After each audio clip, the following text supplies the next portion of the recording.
Hola, hola, damas y caballeros, niños y niñas, gente hermosa, ¿cómo están? Bienvenidos a otro episodio del Creating Manu Show, donde aprendemos las rutinas, herramientas, modelos mentales y aprendizajes de personas que hacen las cosas a su manera y que tienen algo valioso para compartir. Mi invitada de hoy es Sofía Vago, CEO de Accenture Argentina. Sí, CEO. Pero no te imagines, traje corbata, frase careta de LinkedIn. No. Sofi es una mina copada que lleva más de 27, sí, 27 años en la misma empresa. Y lo más loco es que no perdió ni la curiosidad, ni el alma, ni las ganas de seguir aprendiendo. Porque uno puede cambiar de trabajo cuando quiere, pero no puede cambiar de vida. Y va a sonar empalagoso y barato lo que voy a decir, pero ahí va. Sos el CEO de tu propia vida. Lula. Pero es así, no podés renunciar al puesto, estás a cargo de tu empresa, a quienes le vendés las horas de tu única vida, de quienes te rodeás, a quienes contratás para que estés con vos y te ayuden a crecer. ¿Se entiende la metáfora? Así que hay mucho para aprender en el episodio de hoy. Podés esperar a aprender sobre cómo se construye un liderazgo humano, sin disfraces, qué hacer con el famoso, famosísimo, todos lo vivimos, síndrome del impostor, cómo dar, cómo recibir feedback sin que duela, o que al menos sane, porque el fracaso, cuando es en equipo, puede ser una de las mejores cosas que te pasa. Y también hablamos de ansiedad, felicidad, educación y por qué los valores y vínculos son el KPI más importante. Sofi no viene a vender humo, vino a contar lo que aprendió en casi, de nuevo, 3 décadas de un juego muy largo. Así que si alguna vez te preguntaste cómo sostenerte sin perderte, cómo liderar sin dejar de ser vos, este episodio chiquillo es para ti. Como siempre, la mejor manera de bancar este proyecto es suscribiéndote, donde sea que lo estés escuchando. Si estás en Spotify o Apple Podcast, dejate 5 estrellitas que se te caigan por ahí y compartíselo a alguien que lo necesite. Seguro alguien te va a venir en la cabeza mientras lo escuchás, mándaselo. Muchas gracias por estar, muchas gracias por estar del otro lado. Y ahora sí, los dejo con Sofi.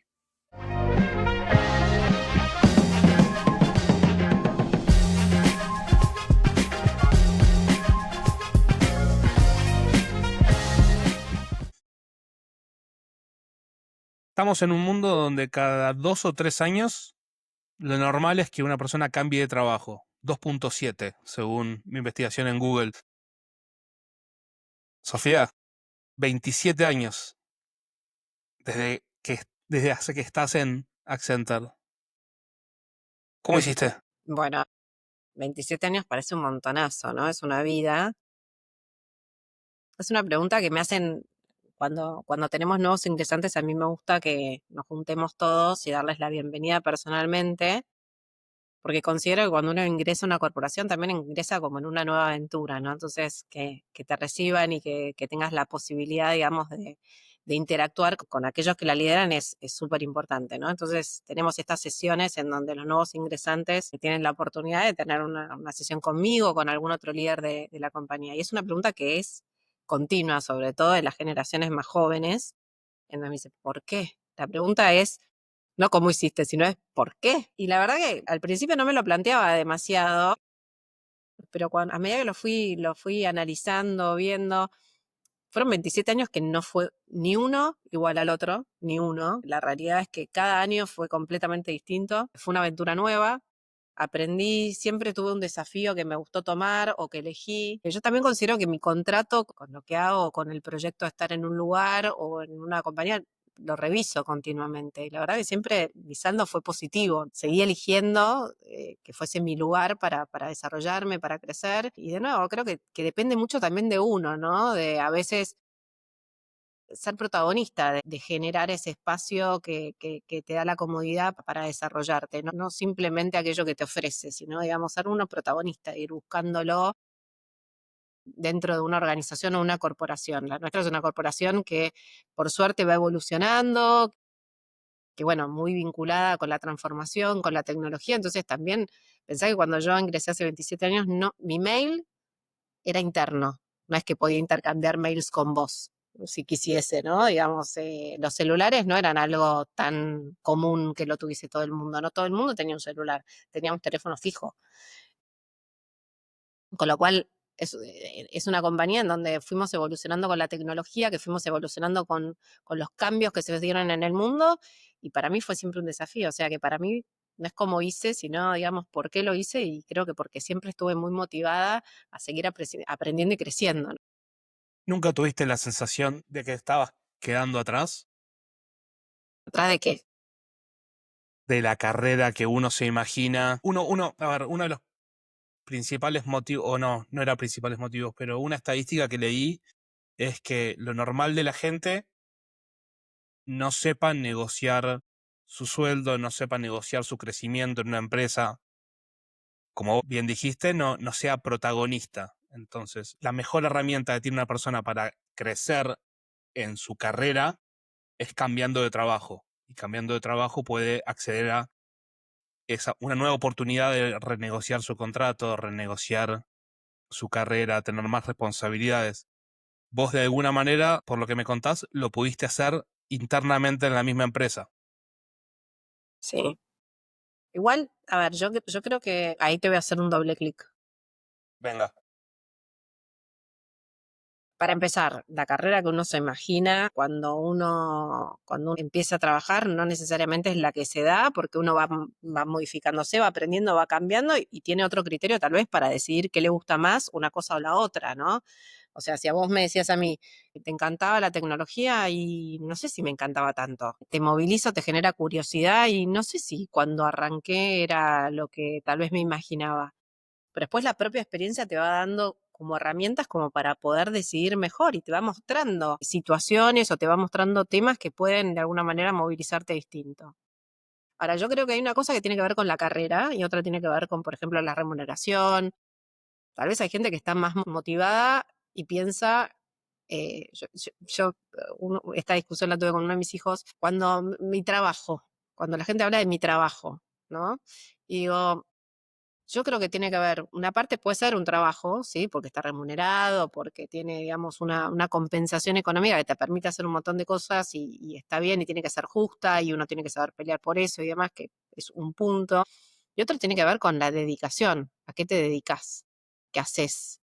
¿No? Digamos, que tiene que ver con la motivación interna, tal vez de decir, a mí me encanta ir a o sea, una de las cosas que más me gusta y de hecho en la posición que ocupo hoy, mantenerlo, que es estar en la trinchera.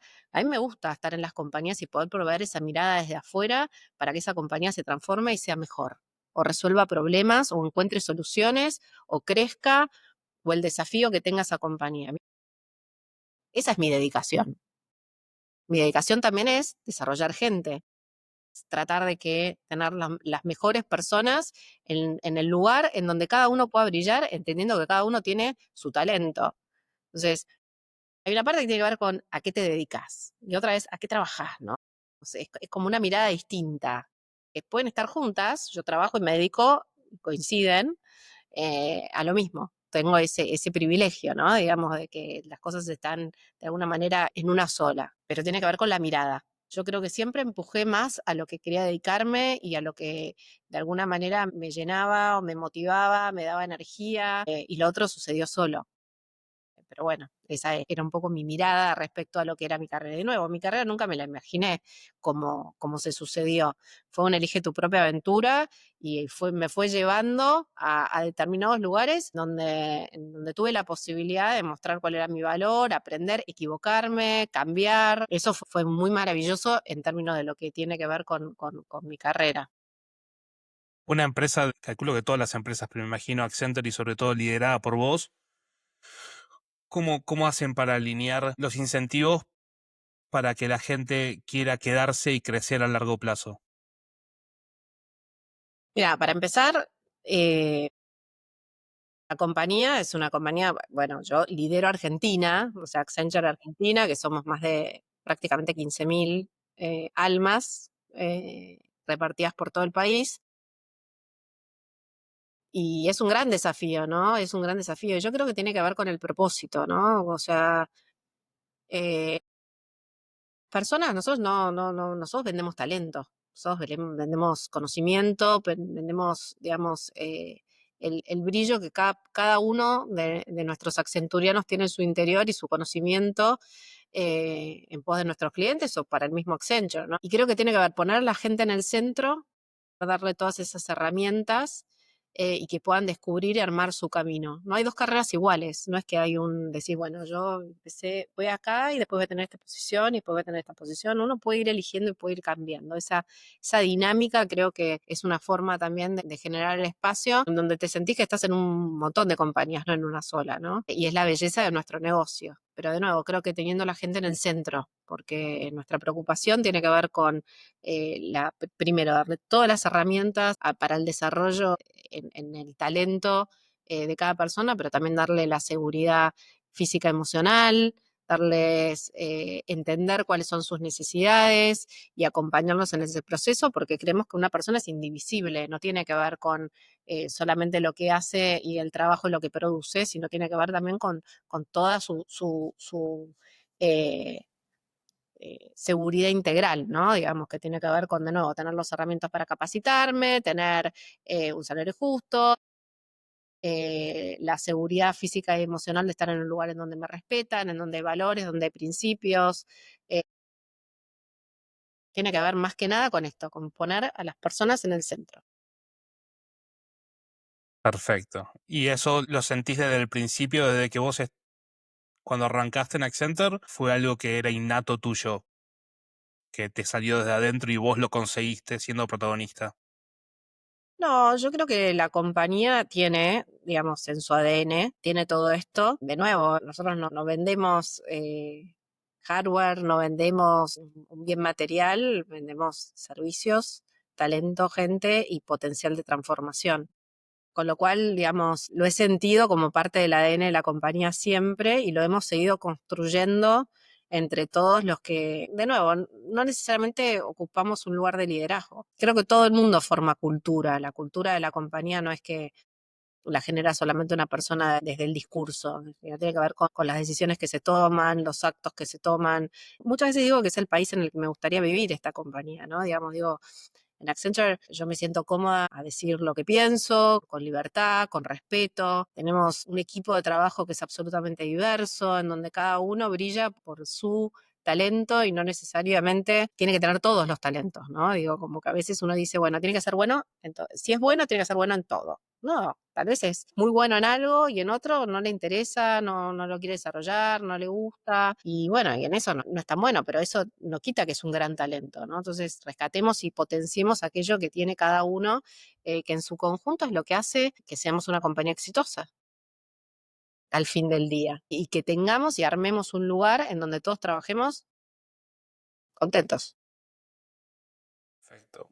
Y en ese camino, en esos 27 años, que fuiste creciendo en responsabilidades, fuiste creciendo en liderazgo, ¿cómo fue la adaptación y liderar como mujer en un ambiente que por ahí ves paneles y es un boys club? Que de a poco empieza a cambiar, pero o sea, sos de las que está marcando el terreno de, no, mira, Benito, venimos a ocuparte la parada. A ver, yo creo que cuando hace 27 años atrás, tal vez era un mundo distinto. Era un mundo mucho más masculino. De hecho, si vos no veías y ves las fotos, que yo a veces veo las fotos de cuando empezamos a trabajar, y yo iba a una planta de una compañía que hace acero, y me ves en traje, mocasines, era lo más parecido, digamos, a tal vez, digamos, impersonarme como un ejecutivo hombre. Y eso tenía que ver tal vez con un montón de inseguridades y también yo creo que también el mundo no estaba del todo listo a que la mujer ocupara ciertos espacios que típicamente habían sido masculinos, ¿no?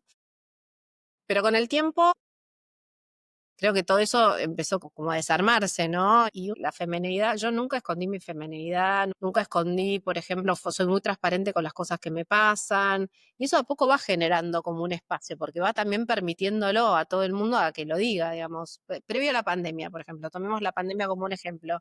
¿Cuántas personas tal vez decían que era lo que pasaba en casa o mucha gente no se sentía que tenía el permiso para hacerlo, ¿no? Entonces, cuando un líder tal vez transparenta esa situación, habilita al resto también a hacerlo y a sentirse más cómodo. Bueno, lo mismo tal vez con el espacio de mujer, ¿no? Yo no digo que no hay bias, porque existen un montón de bias o digamos de preconceptos respecto a la mujer. Creo que lo que a mí me marcó fue el ser auténtica. Traté de ser muy auténtica en el respetarme, digamos, desde mi femenidad y desde mi abordaje y fue siempre muy valorado. Y esto tiene que ver con la diversidad también, ¿no? Porque creo que lo que también se prueba es que la visión diversa es la que genera mucho más valor que una visión única. ¿Cuántas respuestas tenés si todo el mundo piensa igual? ¿No? Una.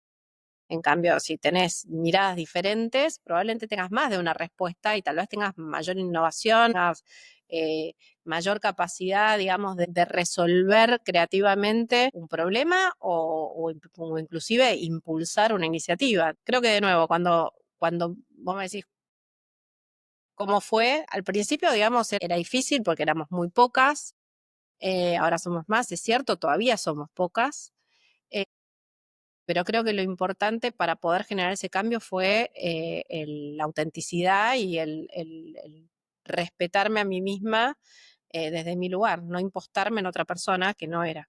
Porque en el momento que uno se imposta en alguien más, deja de ser real. Imagino que en esos momentos que deben haber habido de sentirse subestimada o menospreciada, entrar en una sala de reuniones y como que estos del Boys Club que te miren, bueno, ¿qué haces acá, nena? ¿Usabas eso como energizante? ¿Lo usabas como nafta para más o lo ignorabas? La ignoraba. Yo muchas veces es como que digo, uno, hay ciertos problemas o ciertas situaciones que cuando uno les da entidad. Yo nunca le di entidad, o sea, yo siempre entendí el valor que yo venía a agregar o lo que tenía para traer o lo que tenía para aprender. Entonces, en ese sentido, por eso digo, hablo de la autenticidad. Fue muy auténtica en decir esto no lo sé, poder reconocer esto no lo sé o lo quiero aprender. ¿Cuál es tu mirada? Tratar de aprender la mirada del otro. Plantear cuál era la mía. Decir abiertamente cuál era qué era lo que yo pensaba y de alguna manera eso también va respetando, o sea, va generando ese respeto y esa, che, ojo, tiene algo de valor para traer a la mesa. A ver, contame. También tuve gente sumamente abierta trabajando conmigo que generó sus espacios, ¿no? Pero si me dijeses qué sentías en ese momento o qué actitud tomabas, en general la ignoraba, no le daba entidad. Perfecto. ¿Tenés alguna mujer líder que te inspire? Bueno, hay un montón de mujeres líderes que me inspiran eh, por distintas cosas. Yo creo que, digamos, uno cuando mira a alguien para que lo inspira por algo o por alguna razón, ¿no? No sé si el todo, ¿no? Eh, pero creo que hay muchas mujeres que han roto barreras y a mí lo que más me gusta son aquellas mujeres que se respetaron a sí mismas, no se impostaron en otra. Ese tipo de mujeres a mí me gusta. Y de nuevo, puede ser algún líder, puede ser, no sé, una líder mujer, qué sé yo, todo el mundo te va a hablar, por ejemplo, Michelle Obama, o te va a decir Oprah, o te va a decir, digamos, alguna gran figura, pero también está en mi mamá, en mi abuela, mi hermana, de la que también aprendo un montón. Busco situaciones o creo que combino esa mirada desde un lugar integral, ¿no? Y aprendo también. ¿Siempre tuviste visión a largo plazo? ¿O es algo que fuiste adquiriendo con el tiempo? Yo creo que cuando uno es más joven tiene más inconsciencia, ¿no? Y ese largo plazo, ¿qué es largo plazo? ¿Viste? ¿Qué es largo plazo? La semana que viene, dentro de 2 semanas. Claro. No sé si tuve una visión a largo plazo. Yo creo que uno tiene un norte y después lo vas cambiando. Y de repente es noreste, de repente es noroeste, como que uno de alguna manera también lo va modificando ese largo plazo en función a que se le van presentando situaciones en donde uno vuelve a elegir o vuelve a definir cuál es su prioridad o su propósito. Hablábamos al principio, digamos, de qué es lo que motiva a quedarse en un lugar más tiempo. Bueno, el tener propósito. O sea, uno hoy no vive sin propósito. ¿Cómo alguien puede hacer algo sin propósito? Tenemos que encontrarle el propósito. Y el propósito puede ser muy sencillo, muy simple, pero el propósito tiene que existir. Entonces, muchas veces ese propósito cambia y entonces ahí es donde ese largo plazo puede modificarse, ¿no? Entonces, tiendo a pensar que hay un largo plazo ahí medio blurred Hoy en día, ¿tu largo plazo cuál es? ¿Cuántos años adelante se está viendo? Estás viendo. en términos de organización, en términos míos, en términos de Y imagino que cosas, por lo menos a mí me pasa, de que cosas que haces en tu empresa o en tu trabajo y tenés que estar viendo 10, 15, 20 años adelante, me es muy difícil no aplicar eso a mi vida y decir, bueno, a ver, hago el ejercicio, ver a 10, 15, 20 años adelante. las compañías antes podían planificar a muchísimo más largo plazo. Hoy con la disrupción tecnológica que hay y con el mundo que está cambiando, con las situaciones geopolíticas, con el contexto, con... Hay tantas variables, con el acceso a la información, la planificación tan a largo plazo, yo creo que es medio una idea. Después todo se puede modificar. Si nosotros pensamos hace un año atrás o hace 2 años atrás cómo íbamos a utilizar, por ejemplo, los agentes de GenAI, y nadie se lo hubiese imaginado, y eso cambia absolutamente modelos de negocio. Si nosotros hace 5 años atrás hubiésemos dicho, ¿sabes qué? Hay competidores que se van a estar asociando para desarrollar soluciones que si no, digamos, no pueden hacerlo. No lo hubiésemos ni pensado. Entonces, yo creo que después está la vida misma, ¿no? Digamos, creo que el contexto o las situaciones pueden cambiar de tal manera en donde uno tiene que recalcular muy rápidamente. Entonces, uno puede tener una idea a largo plazo, a 10 años, desde lo personal, desde lo laboral, pero después está el contexto y uno tiene que tener la posibilidad y la capacidad de resiliencia para poder recalcular rápidamente en función a lo que va apareciendo, ¿no? Porque, de nuevo, si nosotros pensábamos en el mundo que íbamos a tener hace no tanto tiempo atrás, o sea, te diría el ChatGPT se empezó a utilizar, digamos, democráticamente hace 3 años, bueno, todas las semanas se lanzan soluciones. O sea, ya no es por mes, es por semana. Ya es imposible procesar la cantidad de desarrollos y de innovación que hay. ¿Cómo haces para poder tener un norte? Después vas a ir recalculando. Entonces ahí es donde es importante la capacidad, digamos, de adaptación, de resiliencia y de curiosidad para estar atento a todo esto que está sucediendo en el contexto y planificar mejor. Sí, ayuda a tener el norte para poder acomodar las velas. El norte es un título muy genérico, muy genérico. El norte siempre existe, pero pues tenés que, se va moviendo un poquito, porque uno va evolucionando también. Uno también va viendo para dónde van las cosas o qué lo motiva más o qué te gusta o para dónde va el mercado o dependiendo. El norte, al final del camino, ¿qué quiero sentir o qué quiero ser o qué me tiene que pasar o qué tiene que haberse transformado en mi organización? Es un deseo. Lo importante es el viaje. Sí. En ese viaje, una cosa que me interesa mucho saber cómo fue tu experiencia, la transición entre operadora a persona de ideas. Porque hay un momento en el que, y esta es una pregunta bastante personal que te hago porque sé que ojalá en algún momento voy a tener que experimentarlo con este proyecto.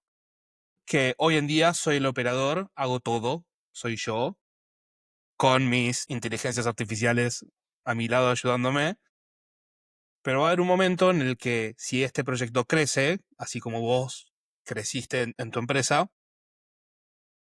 voy a tener que dejar de ser el operador para pasar a ser la persona de ideas y voy a tener que empezar a delegar las partes de operaciones que me gusta tener un poquito de micromanagement, que hoy lo puedo hacer porque soy yo, pero en un futuro voy a tener que empezar a delegarlo en otras personas y transformarme en, ok, mi trabajo es pensar a, por ahí no, 10 años, pero empezar a pensar al año que viene, la temporada siguiente. Mi cabeza va a tener que estar pensando a futuro, confiando en que lo que está pasando hoy está en buenas manos.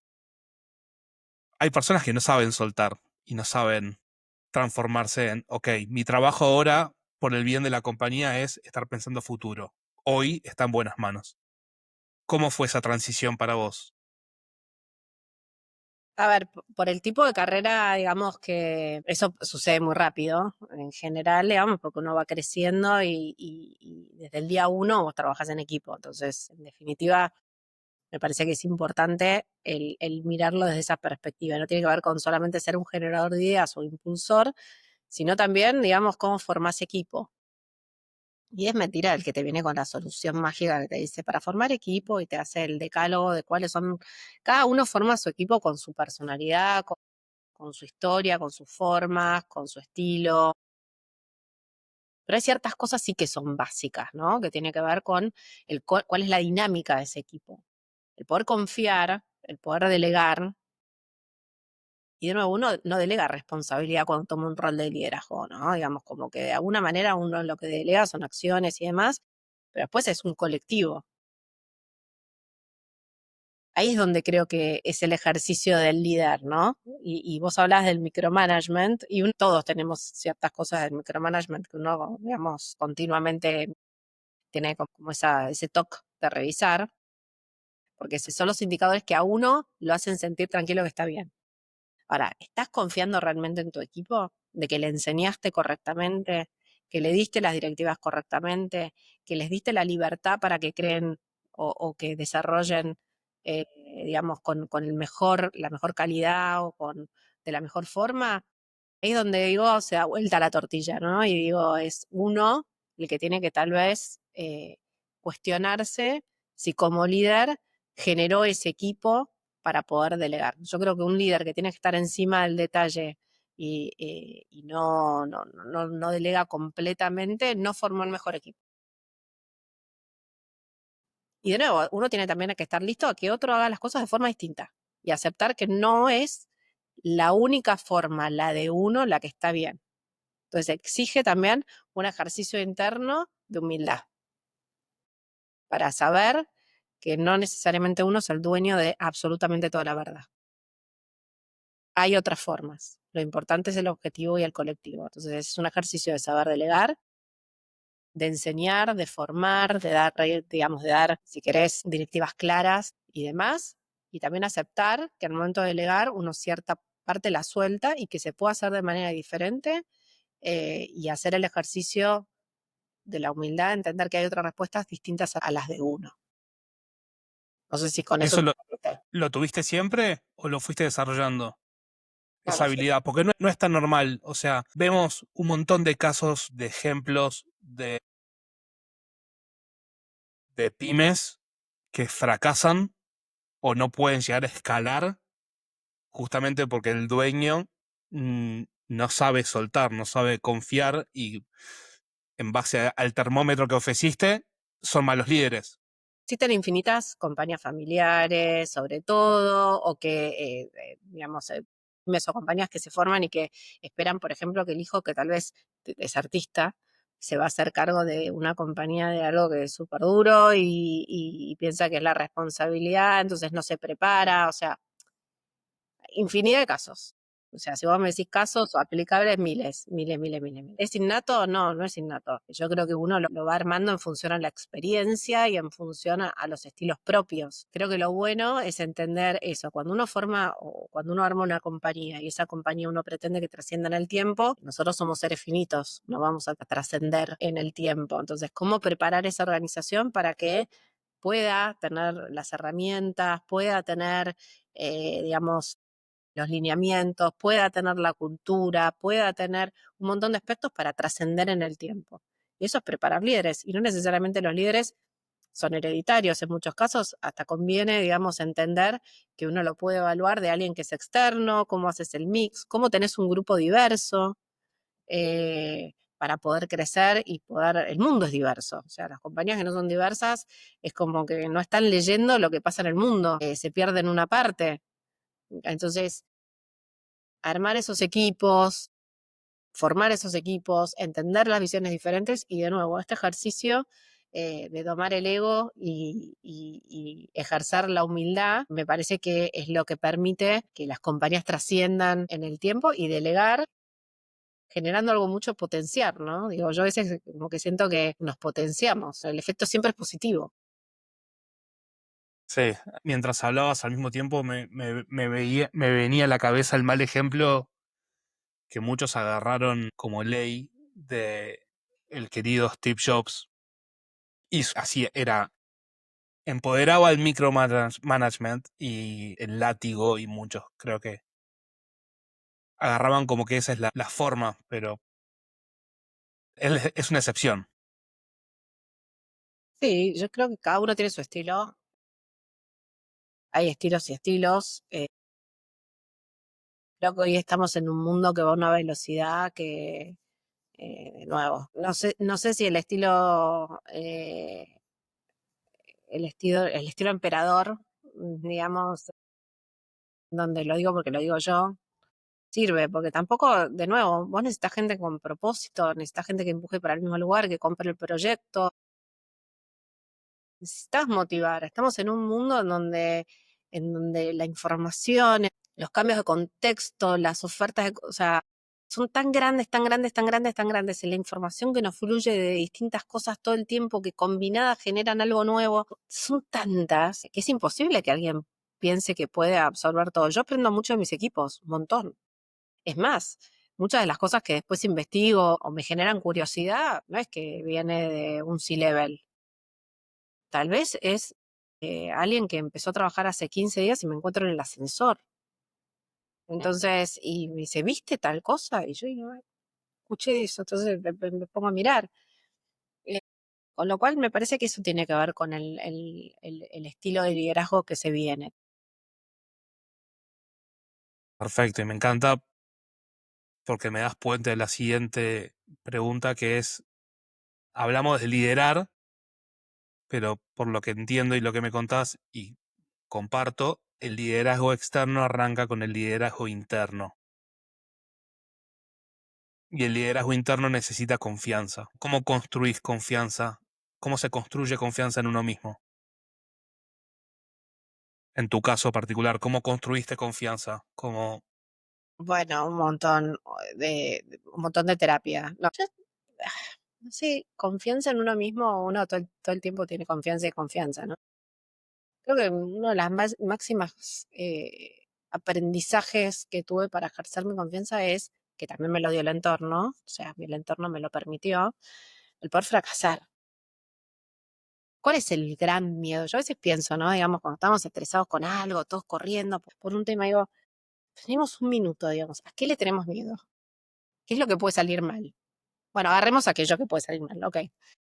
Puede salir mal. Esto, bien, apartémoslo. Ese miedo existe, perfecto, buenísimo, miremoslo a ese miedo y digamos, bueno, ¿qué hacemos todos para que no suceda? Pero si sucede, ¿qué es lo peor que, entendés? Como que poner las cosas en perspectiva hace que también uno empiece a tener más confianza en uno mismo. No digo ser un inconsciente, ¿eh? Digo tener registro y poner las cosas en perspectiva. Eso ayuda muchísimo a la confianza. Y generar la confianza con los equipos es también permitírselos, no juzgar.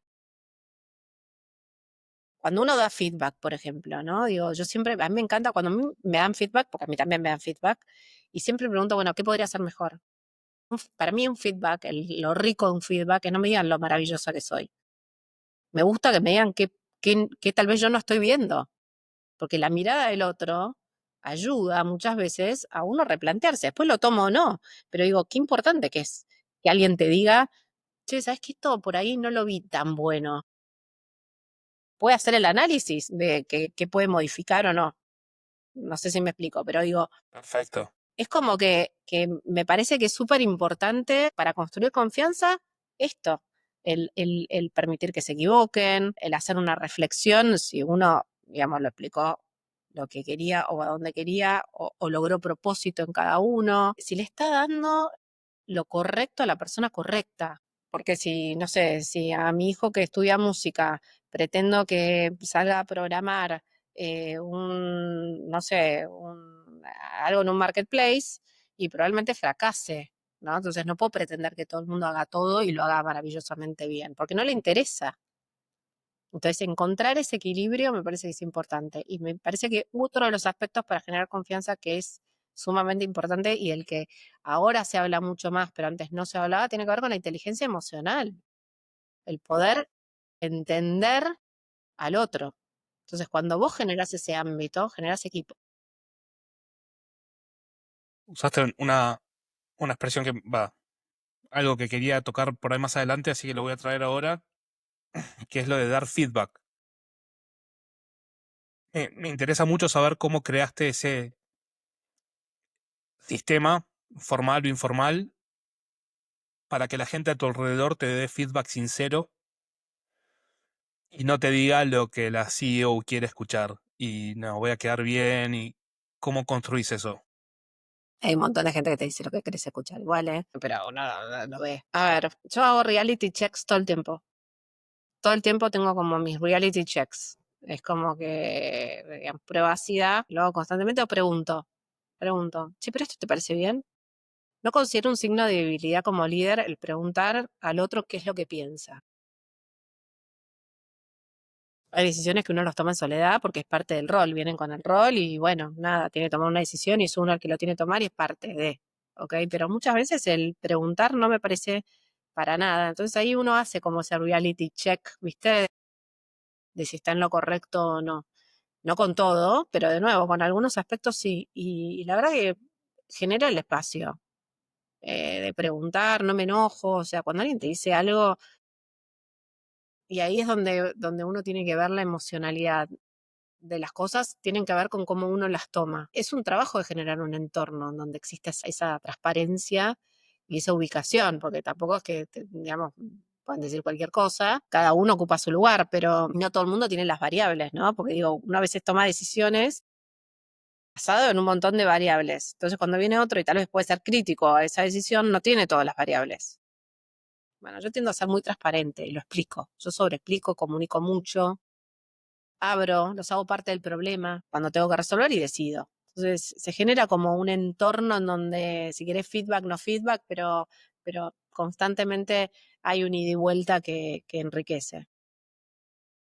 Perfecto. Y, va, por lo menos por por la metáfora que usaste antes de que te gusta estar en la trinchera, imagino que la gente al verte ahí codo a codo ayuda a que te dé feedback directo, porque estás ahí. Si estuvieras arriba del pony, por ahí, no, ella nos está viendo desde su torre, no hay que decirle nada. Puedo En ese empatizar. sentido, Ahí hay ¿eh? un tema que también es importante, digamos, la empatía. Puedo Mm, empatizar porque no estoy, digamos, o sea, pero no tiene solamente que ver con estar en la trinchera, ¿no? Tiene que ver con la observación y la conexión. El empatizar también es una gran herramienta para poder entender dónde está el otro y por qué, en lugar de criticar desde el lugar en donde está uno. O sea, a veces es fácil decir, bueno, yo estoy desde este lugar y puedo criticar lo que hace el resto, ¿no? Puedo dar feedback respecto, pero desde mi lugar. Ahora, cuando empatizás y te pones un poquito en el lugar del otro, puedes entenderlo, tener una mirada diferente. bien. Síndrome del impostor. ¿Lo tuviste? ¿Lo tenés? Pero escuchame una cosa, el síndrome del impostor, nadie levante la mano el que no tuvo alguna vez síndrome del impostor. No confío en nadie que diga que no lo tenga o no lo haya tenido. No lo tenga. Es más, creo que las personas más interesantes que conozco lo tienen todavía. Todo el mundo tiene síndrome del impostor. Todo el mundo. Es parte también de esto de estar vivo, ¿no? Porque digo, cuando te dan un rol o cuando te dan, no sé, una situación a la que te tenés que enfrentar. La primera vez que me tuve que tal vez estar en un programa de televisión. Y yo decía, ¿qué hago acá? ¿Quién me mandó? O sea, claro, era como el miedo de hacerlo la primera vez y podré, podré hacerlo. Todos tenemos síndrome del impostor. Lo importante cuando uno tiene síndrome del impostor, yo creo que tiene que ver con hacer esta reflexión, decir, bueno, a ver, estoy acá, me toca esto, que es esto que te decía, viste, del miedo, ¿qué es lo peor que puede pasar? ¿cuánto la puedo chocar? Digamos, de alguna manera, ¿no? Ok, ¿puedo hacerlo? ¿No puedo hacerlo? Después es transitarlo. Cuando uno transita las cosas la primera vez, tal vez se da cuenta que sí, que estaba listo. Y hay mucha gente que ve en uno, confía en uno, mucho más de lo que uno mismo confía en uno mismo para hacer eso en ese momento. ¿Me explico? Sí, Yo me acuerdo que tal vez tuve un líder con el que trabajé desde que arranqué hace 27 años, que él confiaba en mí mucho más de lo que yo misma confiaba en mí misma para hacer eso que él tal vez me traía para que enfrente, ¿no? Y entonces me decía, pero si vos podés. Y yo, ay, ¿te parece? Esto, fíjate, hacelo tu estilo, your style, me decía. Bueno, y las cosas salían, y ahí es donde también uno se va empoderando un poco, ¿no? Pero a veces hay otros que ven en uno muchísimo más de lo que uno ve de uno mismo. me encanta porque me das pie a lo próximo que quería hablar, que es, o sea, construimos la gestión interna, la capacidad de aprender del fracaso, construir confianza. Hay cosas de esas que se aprenden en educación, pero muchas son bajo el ala de otras personas. Y quería preguntarte tu relación con mentores. Primero, ir por los mentores que tuviste y tenés, y después encarar cómo sos vos como mentora. A ver, mis mentores laborales, después se mezcla porque son laborales. No, esto que te decía, desde el principio somos seres indivisibles. A mí no me digas que sos una persona para el trabajo y otra persona para lo que te dedicas, otra persona para... Las cosas nos pasan a todos, ¿no? Y estamos inmersos en un mundo, sobre todo la vida misma te va llevando a que te van pasando cosas en las distintas etapas que obviamente todo es una intersección. Pues mis mentores, la verdad que he tenido gente maravillosa, pero maravillosa, y que no necesariamente han sido superiores míos, han sido clientes. Yo tuve un gran cliente que confiaba muchísimo en mí, pero muchísimo, que me impulsaba. La verdad que alguien que nunca hubiese esperado que fuese un mentor y que lo sigo teniendo, ya no es cliente, está retirado, pero sigo charlando mucho con él y lo sigo consultando, porque era alguien que me generó también la confianza para poder tener ese diálogo y ese intercambio para pensar juntos, ¿no? Es clave un mentor conocer al otro. O sea, para mí no es un título el ser mentor. Ok, yo voy a mentorear. Entonces yo voy a ser un mentor porque soy un mentor. Tenés que conocer a la otra persona. Tenés que entender su integralidad para poder ser un buen mentor. ¿Cuáles son sus intereses? ¿Qué lo moviliza? ¿Cuál es su propósito? ¿Cuál es su entorno? ¿Cuáles, digamos, sus objetivos? ¿Y qué cosas le generan curiosidad? O sea, uno para poder mentorear tiene que conocer al otro. Yo por suerte tuve mentores que me conocieron mucho. Entonces yo también soy muy abierta. No tuve miedo de mostrarme vulnerable con mis mentores. Entonces me ayudaron muchísimo a veces tomar decisiones que a mí misma me costaba mucho tomar o tenía dudas o tal vez en algún momento estaba desorientada. Entonces creo que ahí es donde es importante el que es un two-way. O sea, no es el mentor con el mentoreado, no. Uno tiene que poner mucho, uno recibe lo que pone también con un mentor. Y así es como yo trabajo con la gente que mentoreo. O sea, es uno doble vía. O sea, te tengo que conocer, tenés que mostrarte vulnerable también, tenés que sentirte cómodo para que yo pueda ayudarte a darte mi mirada, que no necesariamente es la palabra, digamos, santa, sino que te sirva a vos para tomar la mejor decisión. Te voy a dar mi perspectiva. Entonces, para poder darte mi perspectiva, es importante que te conozca lo más posible. Y esa relación de confianza es importante poder generarla para poder sacarle el valor a lo que es, digamos, el mentorear. Y muchas veces uno como persona que mentorea recibe un montón, y aprende un montón cuando mentorea. Entonces es un ejercicio que para mí me parece súper valioso. ¿Tenés alguna pregunta que uses con más frecuencia que otras o algún framework para ayudar a la otra persona que estás mentoreando o que te encontrás en la situación de mentora para encontrar su propio camino? ¿Encontrar su propósito? No sé si es una pregunta, pero siempre una de las cosas que yo digo es una muletilla tal vez, ¿no? Pero digo, siempre pregunto, ¿cómo estás? Para empezar, ¿cómo estás? Y después cada uno dice, pero mira, estoy cansado o estoy preocupado o como disparador de la conversación inicial es ¿cómo estás? Porque ahí también te setea a vos de qué es lo que está esperando el otro o en qué lugar está el otro para poder ayudarlo de la mejor forma, ¿no? Como que te da contexto. Entonces es una pregunta que siempre hago de ¿cómo estás? Pero genuina, no es una, no sigo una listita. Y después es donde me va llevando, porque digo, cada uno está en un momento distinto, o una situación distinta, o un punto para resolver diferente. Entonces me parece que es importante ahí, por ahí, es arrancar por ahí. No es contame. No, contame, no, es, ¿cómo estás? Perfecto. Como mentora tenés bastante interacción con el talento argentino. ¿Qué ves de distinto en el talento argentino con respecto a otros? El ejemplo que generalmente sale con esta pregunta es, somos criados en un país en el que no hay tanta visión a largo plazo, las reglas pueden cambiar en el mismo día 5 veces, estamos acostumbrados al estrés, estamos acostumbrados a cambios rápidos, hay que ser dinámico, hay que saber adaptarse, hay que saber atar con alambre y que dure, porque falta de recursos. ¿Algo nuevo ves o querés expandir en esa idea de qué es lo valioso de eso? A ver, dos cosas te digo. Yo cuando quiero decir el talento argentino es un talento que es diferencial, pero no porque lo diga yo por Argentina, digamos, ¿no? Me pasa en foros internacionales en donde me doy cuenta que tenemos, cuando hablamos de la resiliencia que nosotros tenemos, no es un título. O sea, nosotros es como que en la vida nos pusieron arriba un samba y estamos continuamente tratando de encontrar el equilibrio, mientras el de al lado tal vez siempre estuvo parado en un lugar firme. Entonces no tuvo la necesidad. Es parte de cómo somos nosotros y no nos sorprendemos y tenemos una capacidad rápida de reacción ante los cambios de contexto radicales, ¿no? Digamos, cosas que suceden que son radicalmente opuestas de un día para el otro. Un día te levantás y el dólar cuesta un valor y al día siguiente te cuesta otro y de repente vas al supermercado y algo cuesta una cosa y al otro. O sea, cuando vos explicás, cuando yo tuve que explicar hacia afuera, digamos, lo que eran los cambios económicos que tenía nuestro país, era muy difícil que alguien lo entendiera, les parecía como una locura.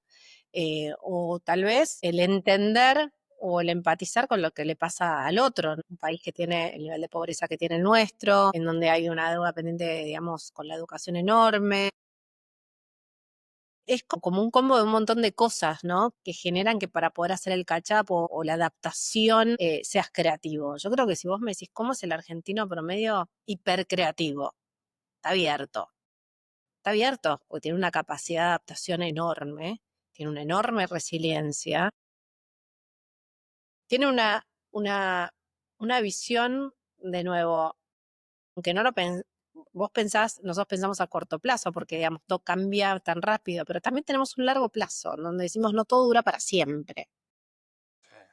Eh, creo que esas son fortalezas. Es más, y muchas veces no tenemos todos los elementos como para poder hacer frente. Entonces adaptamos las cosas, adaptamos, tenemos una gran capacidad de adaptación y de decir, bueno, no sé, esto servía para escribir. Bueno, pero va a ser un gran destornillador, porque no tengo un destornillador. Digo, tenemos una gran capacidad creativa y de resolución de corto, pero tranquilidad de largo. Nos reinventamos, continuamente nos reinventamos, no tenemos miedo a reinventarnos.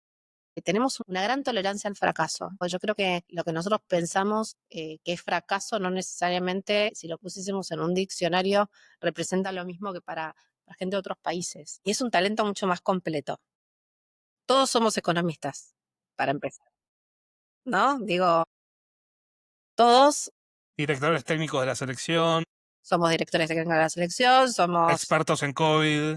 olvídate, digamos, médicos, somos, pero digo, es como una característica que también es muy latinoamericana. No digo que solamente o exclusivamente argentina. Nosotros tenemos un máster, pero digo, me parece que es algo que es, tal vez históricamente la gente decía, bueno, el que estudió en una determinada universidad, hizo un máster, hizo un posgrado, es como que te daba como un marco de quién es esta persona o las capacidades de estas personas. Puedes tener todo eso, pero no tener inteligencia emocional, resiliencia, flexibilidad, trabajo en equipo, que nosotros somos muy del equipo, somos muy de, ¿no? Y no sos tan bueno, por más que tengas todo ese conocimiento técnico. Y hoy yo creo que también con la inteligencia artificial, el conocimiento es un commodity en algún punto. Es cómo usas ese conocimiento y esos datos de la mejor forma lo que va a cambiar o va a generar el impacto. Entonces, ahí es donde creo que estamos muy bien parados. ¿Cuál es la parte más frustrante de eso? ¿Hay algo roto? ¿Hay algo que mejorarías?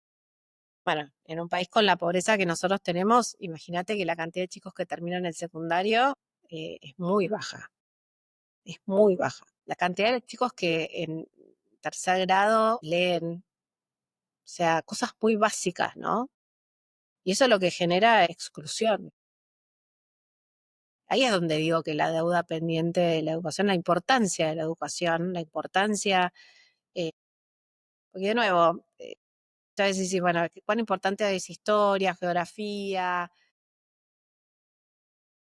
Es importante, te da un contexto, o sea, es parte de la formación, está muy bien, pero cosas muy básicas como la lógica, como la matemática, como la lectura, como la tecnología, el no tener, digamos, no poder acceder a eso hoy, te deja en un lugar de desventaja. Es una exclusión, y más hacia el mundo en el que nos movemos, en donde sí es cierto que todo el mundo puede usar un celular, es cierto, pero aquellos que no sepan, no tengan conocimiento o ciertos conocimientos básicos van a quedar afuera. Entonces, por eso creo que la educación es una deuda pendiente en el sentido de que no podemos tener la cantidad de chicos tan limitada que terminan hoy el secundario y con las capacidades con las que muchas veces terminan, que hay que ayornarlas. Hoy en día es un mundo y un contexto distinto, la tenemos que adaptar. Y ojo, no digo que sea en la Argentina esto, ¿eh? Esto tiene que ver también, creo que a nivel global hay como un cuestionamiento respecto a lo que es la educación en sí. No todos tienen acceso a la educación, pero de los que tienen acceso, que te llegan a vos, los pichones recién salidos de la universidad, estás contenta con lo que aprendieron en la universidad y con las herramientas con las que llegan a vos, o ves que hay una deuda también ahí con algo de, no, esto deberías... A Estaría ver, bueno que les enseñen esto antes de largarlos. No, nene. yo creo que la educación universitaria argentina es muy buena. El nivel, digamos, de educación universitaria argentina es verdaderamente bueno. Creo que las habilidades que tal vez hay que desarrollar o sería importante tienen que ver con las de trabajo en equipo y la tolerancia a la frustración para equivocarse, ¿no? Digamos, cuando uno deglute conocimiento, conocimiento, conocimiento, conocimiento, conocimiento, digamos, piensa que el conocimiento es aquello que en definitiva, digamos, hace la diferencia y en realidad tiene que ver con cómo utilizas ese conocimiento para generar, para resolver. Entonces, eso no se aprende, ¿sí? Se ejercita muchas veces a través de estar en situaciones, a través de... Tiene que ver después con la experiencia. Entonces, no sé si hay una deuda pendiente con las universidades o cuando ya llegas a la universidad. eh, Creo que tiene que ver con la deuda pendiente más que nada con que la gente llegue a la universidad, ¿no? Esa es la deuda pendiente, con los conocimientos básicos para poder elegir y para poder desarrollarse en la universidad de la mejor forma. También es cierto que hoy no necesariamente todo tiene que ver con la universidad.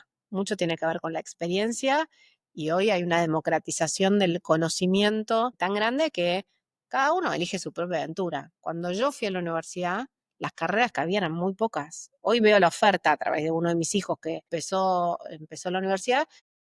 Digo, todas estas carreras, yo no la puedo creer, la cantidad de cosas que hay, ingeniero en datos, música cinematográfica, diseño específico de algo, que son carreras más cortas tal vez, y demás, y enseguida tiene que ver con combinaciones de conocimientos distintos. Eso sí me parece que hoy está bueno y que el mercado laboral empieza a entender que ya no todo el mundo tiene que venir como con un certificado, ¿viste? De una determinada universidad o una determinada carrera, sino que es mucho más amplio. Sí. Y sí, la UBA te llama mañana y tenés que dar una clase el semestre que viene. Sofía Vago, CEO de Accenter, va a dar la materia. ¿Qué materia darías? La puedes inventar, no tiene que existir. ¿No tiene que existir? Lo que quieras, ¿qué materia te gustaría dar? ¿O podrías dar? Ay, qué difícil, no lo pensé nunca. Y mira, soy bastante maestra ciruela, pero no lo pensé nunca. Me gusta ponerte en el spot. Yo, digamos, no sé si es una materia, pero a mí me gusta mucho lo que tiene que ver con armado de equipos. O sea, todo lo que tiene que ver con, si querés, DT organizacional. Sería como cómo armar un equipo. Veo constantemente cómo todo el mundo intenta imprimir fórmulas en cómo armar los equipos, ¿viste? Tengo que tener una honesta característica de tabularlo, ¿viste? Digo, eso me gustaría, sí. Si me dijeses, Me gusta, va en línea con todo lo que venimos hablando. Y combinando talento argentino con lo que hablamos de por ahí, visión o tratar de ver a un largo plazo, ¿qué habilidades crees que van a ser valoradas en 10 años? yo creo la adaptabilidad, la flexibilidad, yo creo que lo que te decía, digamos, todo este combo, la inteligencia emocional, la tolerancia al fracaso, como habilidades blandas, las habilidades blandas, digamos, van a ser claves combinadas, digamos, con habilidades técnicas. Argentina tiene un gran potencial. O sea, cuando nosotros miramos a Argentina, nosotros tenemos un gran potencial. Tenemos un gran stock de talento, ¿ok? O sea, cuando miramos el talento decimos tenemos un gran stock de talento, ¿sí? Diverso, totalmente diverso. El punto es, ¿qué vamos a hacer con ese talento y cómo lo vamos a seguir desarrollando? Porque ese stock tiene un límite. Y ahí es donde la educación, o sea, cumple un rol fundamental, ¿ok? El mundo y la geopolítica nos están llevando a un lugar en donde nosotros tenemos una gran oportunidad, enorme oportunidad por delante. Desde los servicios, por supuesto, el conocimiento, por ejemplo, la salud de conocimiento, hoy es el tercer sector exportador de la Argentina. Entonces vos decís, el agro, digamos, la energía, y después el tercer sector exportador son los servicios profesionales o la economía del conocimiento. Entonces imagínate si no tenemos potencial. Límite, para mí, stock. Política nos ayuda. O sea, hoy yo creo que la geopolítica nos ayuda a que el talento argentino sea tremendamente valorado. Con lo cual, a mí me parece que si vos me decís cómo lo veo, qué debería tener ese talento, yo creo que debería tener estos aspectos fundamentales de la parte blanda que te mencionaba y después reforzar mucho el tema técnico. Y va a cambiar, también hablamos en algún momento, no necesariamente lo que veamos hoy va a ser lo que vamos a ver el año que viene. Sí, totalmente. Y hay gente que por ahí no quiere aprender las cosas de hoy porque dicen, pero va a cambiar el año que viene.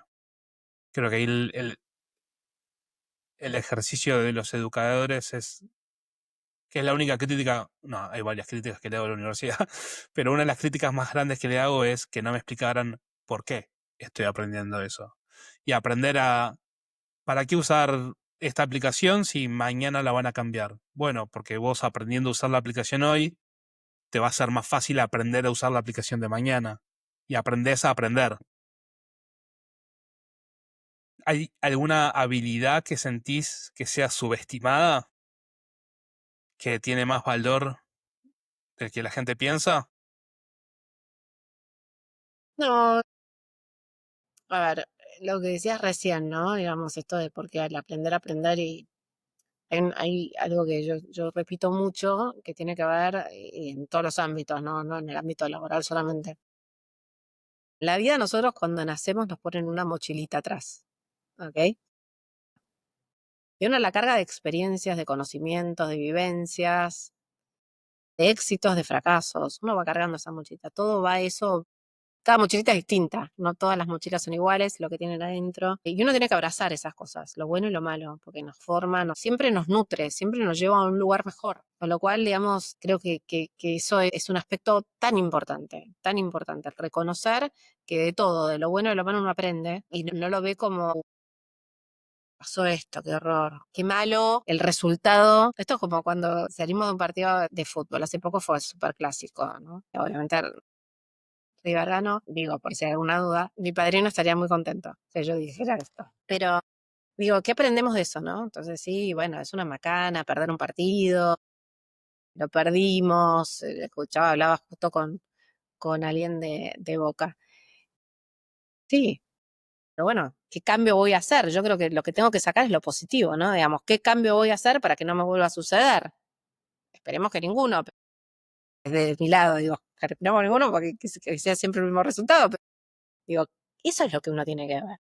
De las cosas malas o lo que uno percibe como malo, uno tiene que tratar de identificar qué es lo que saco positivo. ¿Qué hago distinto?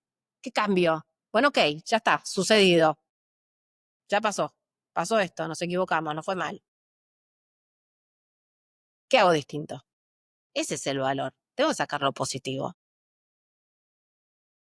No Sí, sé, es, es, es un anime que aprendemos más de los errores. de los errores, de lo que sale bien. Los estoicos tenían una herramienta, se llama premeditatio malorum, que es imaginarte que va a salir mal, como que imaginarte el error para hoy Hacer algo diferente. hacer las cosas diferentes. Me sale Apple, pero es Apple o Google, una de esas, tienen un ejercicio parecido en el que antes de hacer un lanzamiento se imaginan que es un mes después y que la aplicación falló y tratan de decir, ok, ¿por qué falló? Y tienen que todos decir suposiciones de por qué falló y después corregir eso. Y entonces se aseguran un mayor porcentaje de éxito, porque ya fallaron en su imaginación y corrigieron esos fallos. ¿Tienen en Accenture o tenés vos algún ejercicio similar para cuando no hay un error usarlo igual y seguir aprendiendo de los no fracasos? No sé, digamos, a qué, ¿no? Porque puede ser aplicable a muchas cosas, ¿no? Hacemos muchas cosas. Usamos mucho, digamos, la metodología Agile para todo. Entonces, si te equivocás, en definitiva vas corrigiendo. Hay muchos aspectos en donde se trata de dar distintas miradas para tratar de evitar o minimizar el fracaso. Pero si el fracaso llega, que puede llegar, la única forma de enfrentarlo es en equipo. Entonces, si hay algo que tenemos como cultura ante algo que suceda y que requiere que, no sé si un fracaso, de nuevo, para mí la palabra fracaso es una palabra que engloba el no tener, no poder darle una mirada positiva a algo que haya sucedido, ¿no? O sea, para mí la palabra fracaso es como muy fuerte, como fin del mundo, no tiene nada. En realidad, digamos, todo tiene aprendizaje, entonces ya está, hay algo bueno al respecto. Pero suponete que llegas a un lugar en donde te estás en una situación difícil o tenés que resolver o no salieron las cosas como esperabas que resolvieran. Equipo, es lo único que te saca adelante. El equipo, el poder decir, me equivoqué. El poder decir, esto no lo pensé. Bueno, vamos a resolverlo. Y después Perfecto. ver si que se podría haber evitado, cuál es el root cause analysis, digamos, de dónde se generó y demás. Pero eso después. Después también tienes que generar el entorno seguro, viste que yo te hablaba de generar un entorno seguro. Un entorno seguro tiene que ver con la seguridad física y emocional y también tiene que ver con el hecho de que sepas que no estás solo, ¿no? Y que hay un colectivo que te va a acompañar en resolver una situación. Perfecto. Y creo que me imagino la respuesta a la siguiente pregunta, pero para mantener esta visión y gestión estratégica necesitamos herramientas internas para lidiar con todas estas cosas y una de las cosas con las cuales nos toca lidiar generalmente es la ansiedad. ¿Cómo manejas la ansiedad en tiempos de incertidumbre? Es difícil, es difícil.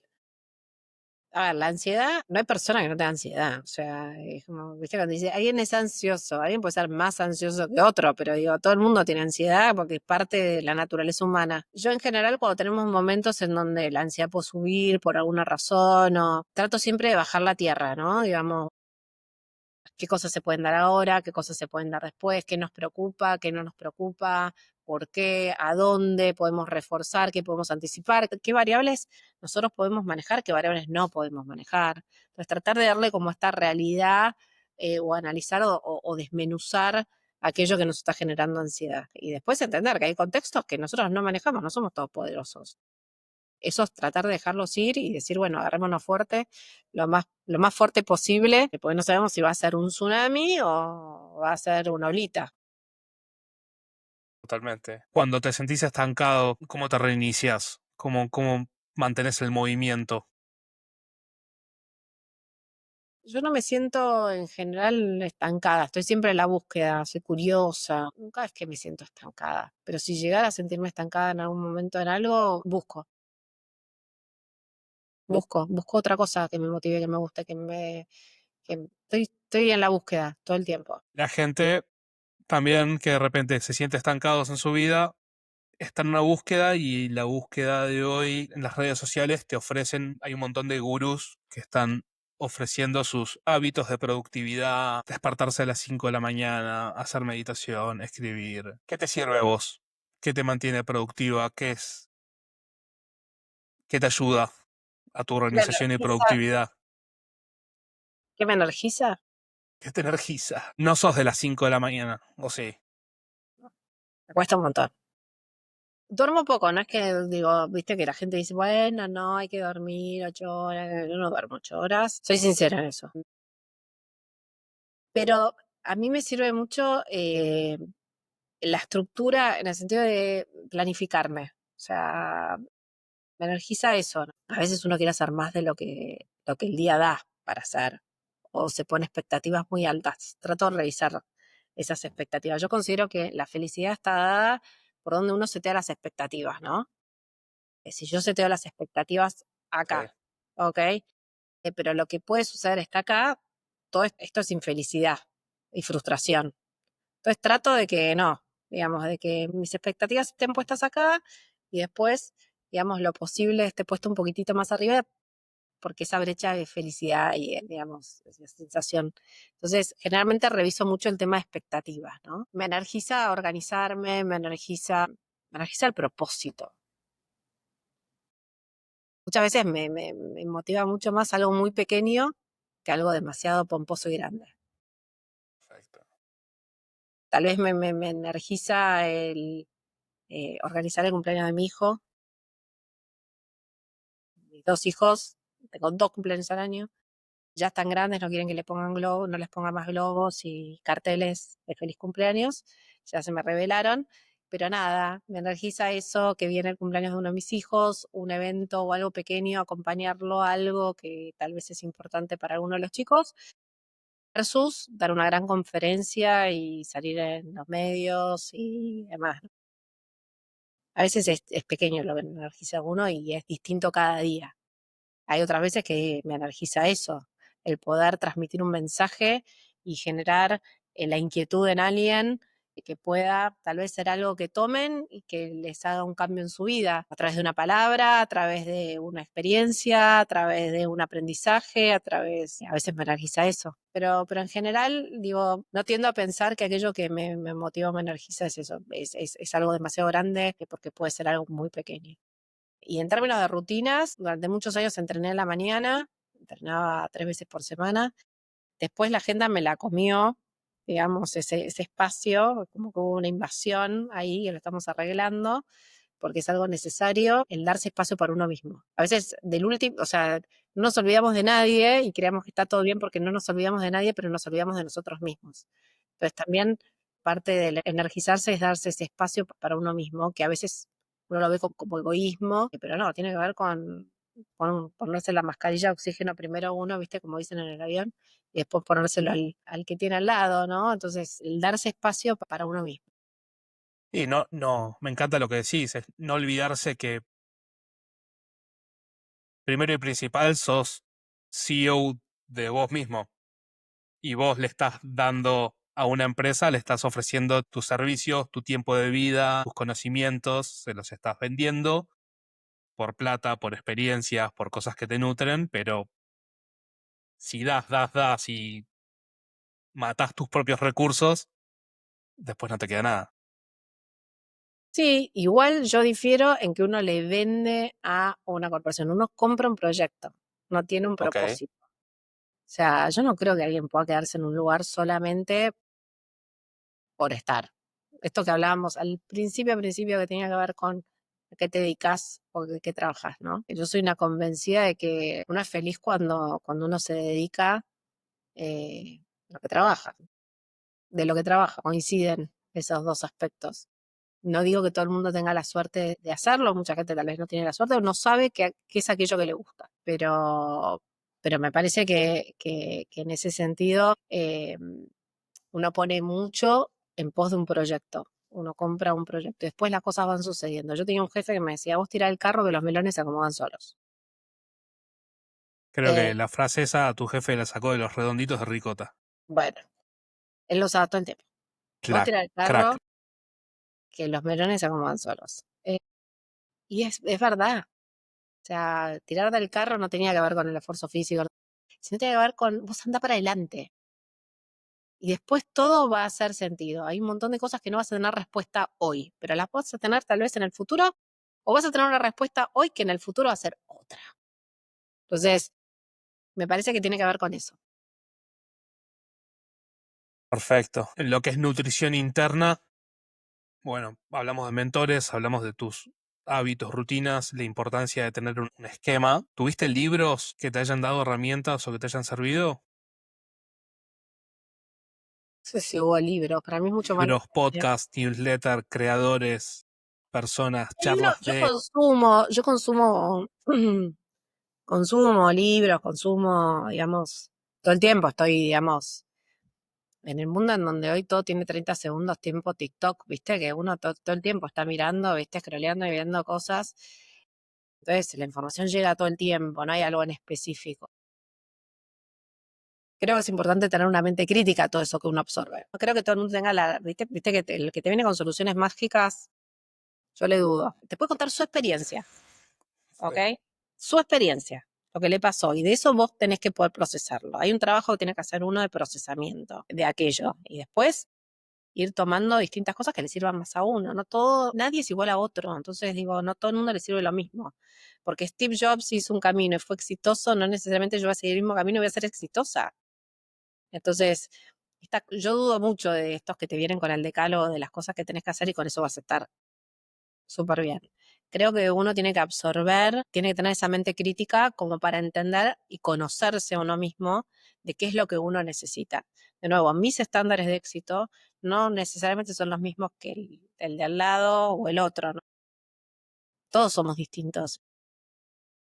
Hay que abrazarse a uno mismo y abrazar cuál es nuestro verdadero concepto que nos tiene o que nos satisface o que nos representa. Sí, así como vos dijiste, tenía un jefe que me decía la frase de la carreta y los melones.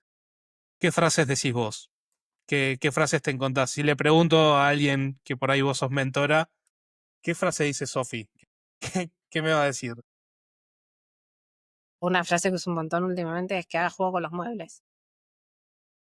Que haga juego con los muebles. No, que tiene que ver con esto de que estemos todos alineados, ¿no? Y si no estás alineado, o sea, o tenés un pensamiento distinto, lo tenés que traer a la mesa para que todos revisemos si estamos entendiendo lo mismo. No pretendo que todo el mundo piense igual, ¿ok? Me gusta que todo el mundo piense distinto, me gusta que me desafíen, me gusta que me pregunten por qué. Una vez hubo alguien que me dijo que hacía pruebas, decía, ¿cómo detectás los vendedores de humo?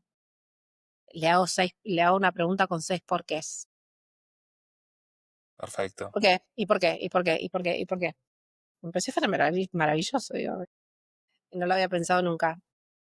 Entonces, no es que pretendo que todo el mundo piense lo mismo, ni mucho menos, sino que estemos alineados y que tengamos el ámbito para estar alineados. Que hagamos juego con los muebles es el decir, estamos en el ámbito en donde cada uno de nosotros nos sentimos libres para poder plantear, hablar, definir, decir lo que cada uno piensa y en función a eso construir algo juntos. Estamos en una etapa de construcción. Entonces, nada, esa es una frase que uso.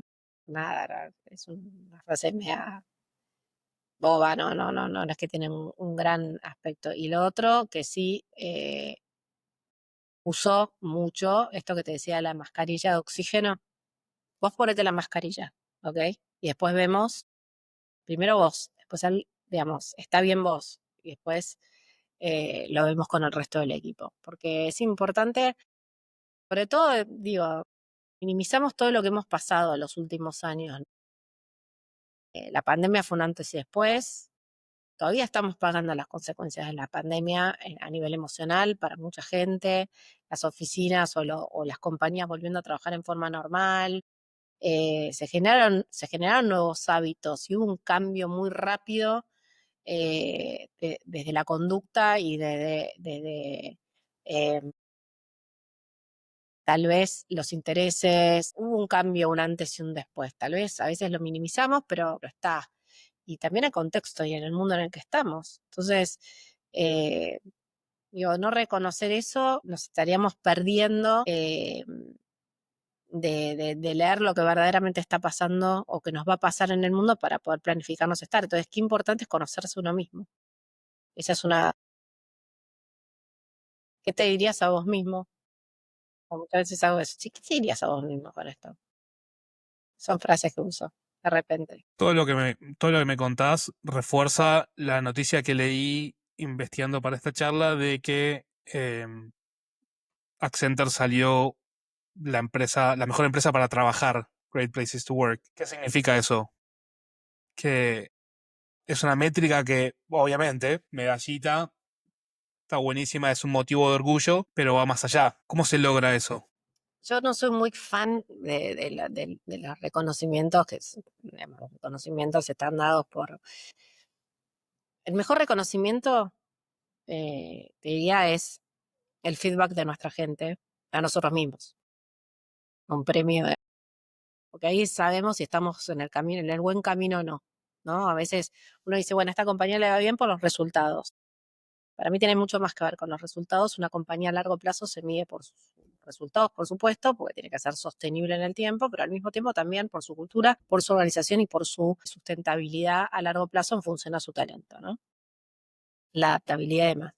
Entonces, crear un espacio o un lugar siempre ha sido parte del ADN de nuestra compañía en donde todo el mundo estuviese bien, en donde todo el mundo pudiese desarrollarse. Este premio de alguna manera tiene que ver con eso, ¿no? De que sea una compañía en donde se le da el lugar a las personas a desarrollarse, donde se le da el lugar a las personas a crecer, a reinventarse, a equivocarse, en donde se los contiene. Somos un equipo, de verdad, nos parece un número enorme cuando digo que somos 15.000, pero somos un gran equipo. En Córdoba, en Mar del Plata, en Buenos Aires, en Rosario. Ahora vamos a estar abriendo oficinas en Mendoza y en Salta, el programa federal. Somos un gran equipo. Eso es lo que hace que seamos un gran lugar para trabajar. Y otra cosa es we walk the talk. Los valores, los principios que nosotros tenemos como compañía se aplican siempre y priman por sobre cualquier negocio. Siempre. Y lo que hacemos, lo que decimos es lo que hacemos. Yo prefiero dar malas noticias y ser transparente en dar malas noticias, pero que todo el mundo estemos en la misma página y lo abordemos, que el problema sea de todos nosotros.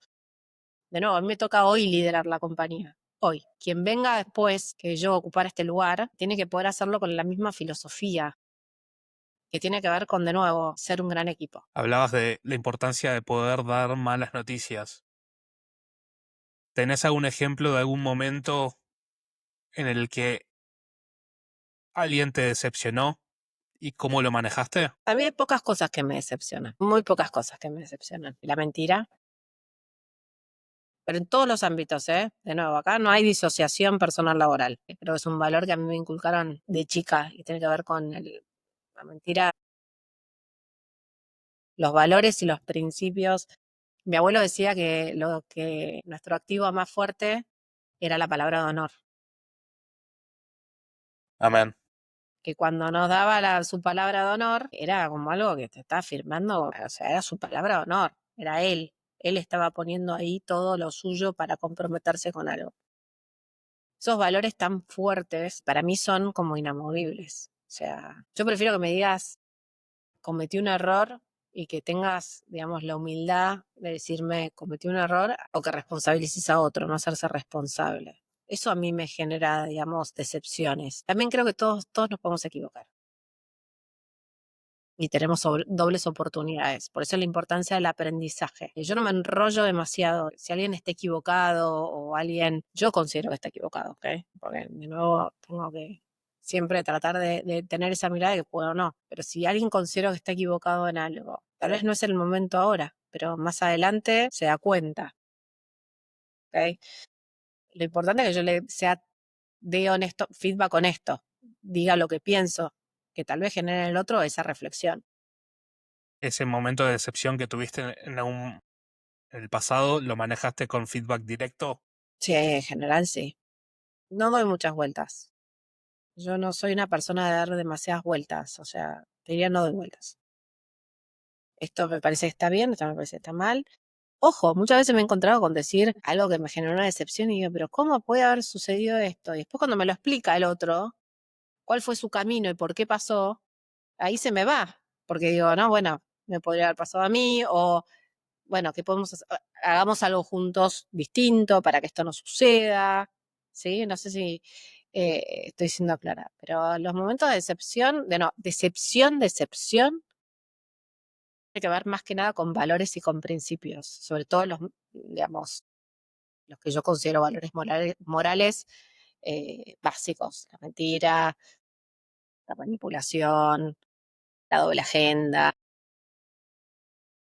A mí me gusta todo muy orientado a estos valores que te decía que a mí me inculcaron de chica. Buenísimo. Y ya arrancamos, prendemos las lucecitas y arrancamos el descenso de la charla que te tengo hace bastante. Si pudieras mandarle un mensaje a las 15.000 almas de Accenture, ¿qué mensaje le darías hoy? Un mensaje de texto. ¡Puc! Le llega ahora, sábado. Mensaje de la CEO. ¿Qué dice? Me siento muy orgullosa del equipo que somos, muy orgullosa. Hemos pasado todas, porque la verdad que hemos pasado situaciones de nuevo muy difíciles en los últimos años. No hay nada que nosotros como equipo no podamos resolver. Así que mi palabra es orgullo. Orgullo por el gran equipo que hacemos cada uno todos los días. No soy yo, somos todos. Ese mensaje es puertas afuera. Puertas adentro, perdón. Puertas afuera. Te doy un cartel gigante en 9 de julio y Corrientes. Durante un día te permito poner la frase, la pregunta, lo que quieras en ese cartel para que todos los que pasen por ahí lo vean. ¿Qué pones? No le tengamos miedo al cambio. Abracemos el cambio. Si pudieras darle un consejo a la Sofi que acaba de quedar en Accenture hace 27 años y arranca a trabajar el lunes, Disfruta el viaje. Disfrútalo. y si podrías, de todo lo que hablamos, de todas las herramientas que hablamos en esta charla, si pudieras elegir una para que la gente se quede, Yo creo que si tú- la reflexión interna, uno tiende siempre a mirar hacia afuera, a su jefe o a su compañero. O sea, una buena herramienta es hacer el ejercicio de mirarse hacia adentro. Un poquito. Ver qué traigo, qué aporto, cómo conecto. Si estoy haciendo aquello que verdaderamente me gusta a mí. La frustración es conmigo o con el otro. Muchas veces uno piensa que la frustración es con el otro y en realidad tiene que ver con uno mismo. Ese ejercicio interno. Espectacular. Sofi, ¿cómo se entera la gente de lo que va pasando en Accenture? ¿Ustedes comunican para el mundo externo? Nosotros tenemos o sea, nuestra comunicación está obviamente en redes sociales, compartimos mucho. En Argentina en particular lo que hacemos en Instagram, en LinkedIn, pero son nuestros propios colaboradores, cada uno de nuestros accenturianos, los que tal vez se levantan y se les ocurre compartir, así que es una gran network en donde todo el tiempo suceden cosas y muchas veces digo, ay, capaz porque sigo en LinkedIn a muchos de nuestros colaboradores y me entero. Con lo cual no hay que, hay específicamente un lugar o una red, pero las redes las armamos cada uno. Entonces ahí le sugiero a cualquiera que quiera conocer más de lo que hace la compañía o las experiencias de cada uno, que no solamente entre al lugar de Accenture Argentina o Accenture a nivel global, sino que tal vez conocer a alguien que trabaja en la compañía o demás y armen su red. Es toda una gran red. Hoy la colaboración es todo, así que es una gran red. Es toda una gran red. Me gusta. Por ahí va a ser el título del episodio. Toda una gran red. Sofi, muchísimas gracias y gracias por tu tiempo y por todas las bombas de conocimiento que tiraste. Ay, no, Manu, la verdad un placer compartir este rato con vos. Ojalá que le sirva a alguien. Siempre digo que cuando se da una charla o cuando uno escucha la charla de alguien, digo, ¿qué me llevé de esta charla? Ojalá que le haya servido, aunque sea alguna persona para algo en el momento en el que esté, tal vez de tomar una decisión o de mirar con otra perspectiva algo. Yo creo que de todo tiene que ver con todo. Y que combine con los muebles.